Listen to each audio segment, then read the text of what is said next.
কালীপুজো ভাইফোঁটার রেশ কাটতে না কাটতে শুরু হয়ে গেছে ছট পুজোর প্রস্তুতি।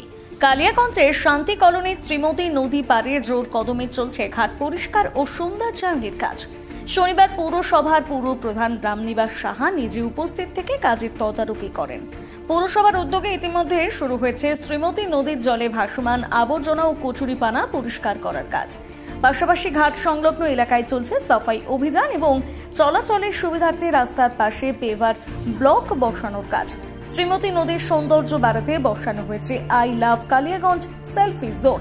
পৌর প্রধান রামনিবাস সাহা এই বিষয়ে জানিয়েছেন, ছট পুজোর দিন সাধারণ ভক্তদের পাশাপাশি পুজো উদ্যোক্তাদের যেন কোনো ধরনের অসুবিধে না হয়, সেই বিষয়ে পৌরসভার তরফে সব ধরনের ব্যবস্থা নেওয়া হচ্ছে। যাতে ছট পুজোতে সুস্থভাবে কাটে, সমস্ত পূজা যেভাবে কাটছে প্রত্যেকবারই আপনি দেখবেন ছট পূজা কালী পূজার পরপরই আমরা ছট পূজার ঘাটের কাজে আমরা নেমে যাই। শুধু ওই শ্রীমতী ঘাট বলে না, প্রত্যেকটা ঘাটে আমার কাজ চলছে যাতে সুষ্ঠুভাবে সাধারণ মানুষ এবং ভক্তরা পুজো দিতে পারেন বা পুজো করতে পারেন।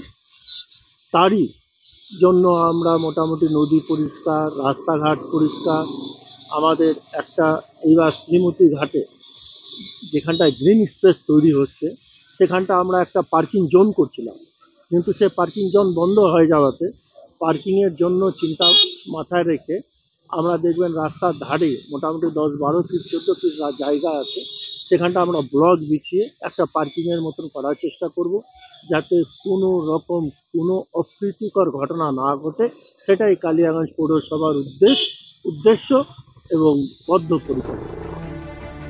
কালিয়াগঞ্জ থেকে বিশেষ প্রতিবেদন, নিউজ টুডে।